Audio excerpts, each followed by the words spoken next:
Ce soir, c'est le colonel Patrick Moreau qui passe la soirée avec nous sur Odyssey TV, dans les premières heures de la chaîne de télévision des Hautes-Alpes et de l'Ubaye, la chaîne qui va vous accompagner au jour le jour, vous, les habitants de la région, mais également tous les touristes qui vont pouvoir capter Odyssey TV dans leurs appartements, dans leurs points d'hébergement, dans les stations et ailleurs, mais également dans toute la France via le canal 102 de France Satellite et les box Internet. Une bonne nouvelle pour notre territoire et je l'espère partagée par nos invités. Patrick Moreau, j'imagine que vous regardez ça de bon oeil. Tout à fait.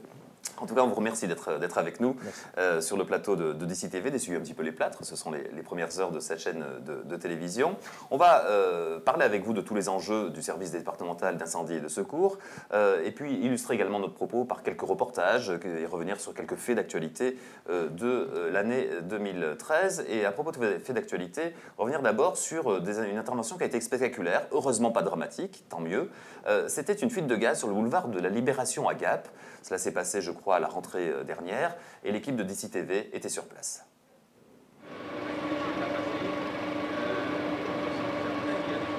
Ah mais quand ça a explosé, quand ils ont percé, le bruit qu'il a fait c'était énorme, j'étais en bas, j'ai couru, mais descend le gaz, alors j'ai fermé mes compteurs, la cuisinière et tout, pour pas qu'il y ait l'explosion. Je ne pense pas que ce soir je puisse l'ouvrir.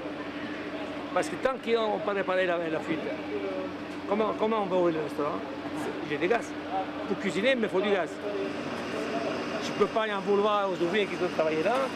Ça peut arriver à tout le monde de percer une canalisation. Donc ils faisaient leur travail parce que je les avais fait venir à cause des inondations. C'était à 15 h. C'était à 15 h. Ouais. Donc il y a eu un boom, c'est ça, le boom? Non, il n'y a pas de... C'est assourdissant. Quand le gaz s'échappe, ça fait... Il y avait de la poussière, mais surtout l'odeur. Et on l'entendait dans les gênements, parce qu'il y a des gens qui venaient voir qu'est-ce qui s'est passé. Alors, ils sont appelés les pompiers, moi, j'ai aidé comme j'ai pu. Bon. Alors, il s'agit là d'un exemple. Pour nous, c'est un fait divers. Pour nos téléspectateurs aussi. Pour vous, c'est une intervention parmi une kyrielle d'interventions. Je crois que vous avez à peu près les nombres à l'esprit des interventions faites chaque année dans le département des Hautes-Alpes. Oui, c'est à peu près 10 000 interventions par an. Donc, à peu près une intervention toutes les 53 minutes. Avec, dans ce nombre d'interventions, une part d'intervention, j'allais dire pas inutile, c'est le premier mot qui me venait à l'esprit, mais qui s'avère non fondée, qui pèse un petit peu sur l'activité du service. Assez peu dans les Hautes-Alpes, mais ce que vous dites est vrai pour les grandes villes, etc. Mais dans les Hautes-Alpes, c'est assez peu constaté, tout simplement parce que je crois que nous sommes encore dans un département rural où les gens sont responsables, les gens savent un petit peu plus se prendre en main. Donc nous avons une infime part de l'activité qui est non fondée, et nous faisons également un tri assez sélectif au niveau des appels pour vraiment nous recentrer depuis plusieurs années sur notre cœur de métier. Alors les gens qui vous appellent, c'est l'occasion de l'aborder, sont évidemment souvent dans des situations très angoissantes. Et pour autant, vous attendez d'eux par ce coup de fil aux pompiers, chez les pompiers, un message assez clair avec quelques informations principales. Oui, en fait, l'appel comporte trois items. Le premier item, c'est la localisation. Souvent on nous dit mais pourquoi vous nous demandez de façon si précise la localisation avant de demander ce qui se passe? Tout simplement parce que si on demande ce qui se passe en premier, les gens ont tendance ensuite, une fois qu'ils l'ont décrit, à raccrocher, on ne sait pas où c'est. Donc le premier item, c'est localiser.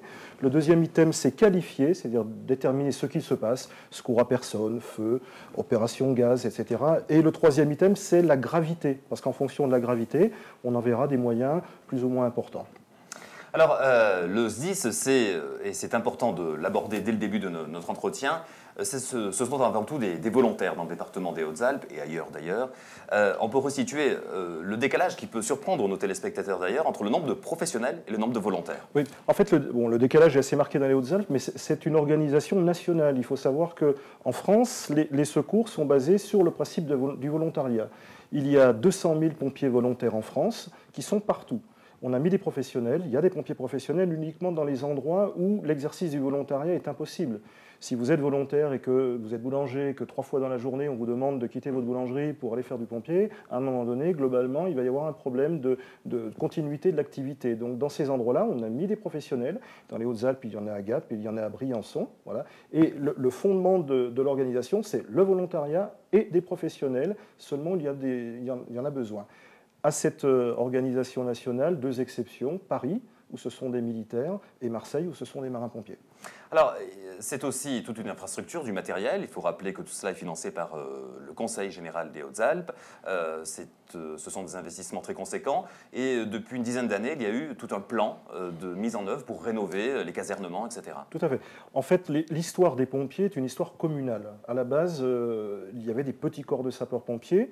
Et entre 1996 et 2000, décision a été prise, parce qu'il y en avait besoin, parce qu'il y avait de plus en plus de renforts entre les centres d'incendie et de secours, d'organiser ceci à l'échelle du département.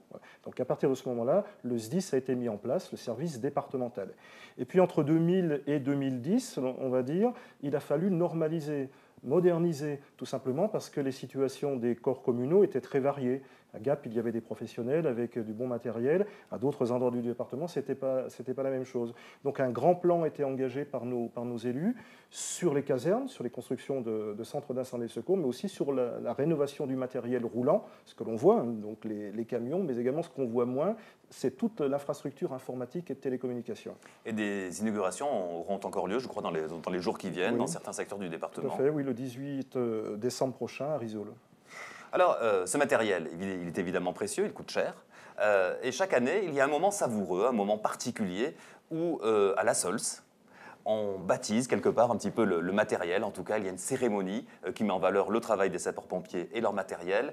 Cette année, l'été 2013, c'était donc le 15 août à 11h, si j'ai bonne mémoire, l'équipe de DC TV était sur place. Seigneur, consolateur des affligés et secours de ceux qui sont éprouvés, tu nous as réunis en cette fête de l'Assomption. C'est une tradition qui a été remise en place, en particulier par le Père Chilikens, et c'est pour accueillir au fond toutes les personnes qui passent leur vie à l'écoute des autres, que ce soit à travers la souffrance, que ce soit à travers le fait d'aller devant eux quand ils ont des accidents, quand ils ont des problèmes dans la vie. Et c'est un jour particulier où nous voulons leur rendre hommage.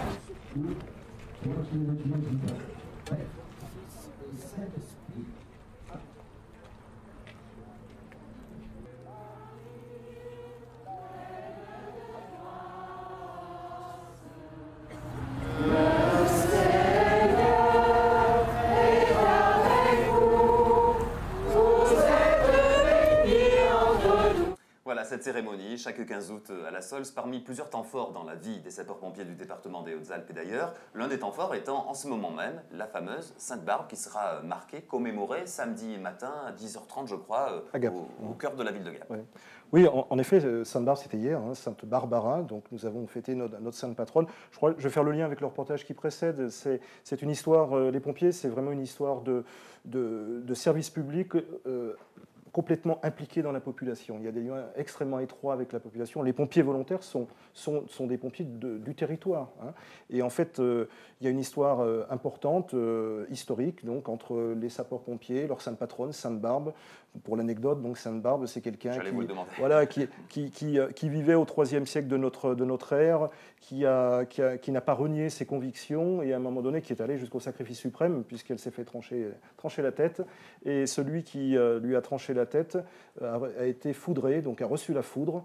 Donc c'est depuis ce temps-là que les sapeurs-pompiers invoquent la protection du feu dans le cadre de leur mission. Voilà. Et ce jour-là, comme donc samedi matin à Gap, c'est aussi l'occasion, si j'ai bonne mémoire, je crois, de mettre en valeur le travail des sapeurs-pompiers, des jeunes, je crois aussi par des remises de médailles, des décorations, je crois. La Sainte-Barbe, au-delà de la connotation un petit peu historique, voire religieuse, est un moment important pour les centres d'incendie de secours parce que c'est un moment où on se retrouve déjà, c'est un moment où on fait le bilan. C'est un moment également où on marque vis-à-vis de ceux qui sont volontaires et qui s'impliquent dans la mission la notion de reconnaissance. Moi, je dis souvent que les sapeurs-pompiers, leur moteur, c'est la passion, mais le carburant de ce moteur, c'est la reconnaissance. Donc Sainte-Barbe est l'occasion justement donc, de faire le point, de faire le bilan, de reconnaître ceux qui se sont formés et de reconnaître également ceux qui se sont formés pour progresser au travers de grades supérieurs. Merci, colonel. Alors, il faut savoir qu'on dit colonel chez les sapeurs-pompiers, alors que dans l'armée, c'est mon colonel. Est-ce que je m'exprime bien? Je crois que c'est un usage ou c'est une règle? Un monsieur dit mon colonel, une dame généralement dit colonel ou monsieur. Voilà. Mais vous pouvez utiliser le même vocabulaire pour les pompiers ou les militaires. En tout cas, merci d'être avec nous. On va vous inviter à rester avec nous sur le plateau d'ici TV. On vous retrouve dans un petit moment, après avoir fait un point sur l'actualité dans quelques minutes avec Valentin Doyen.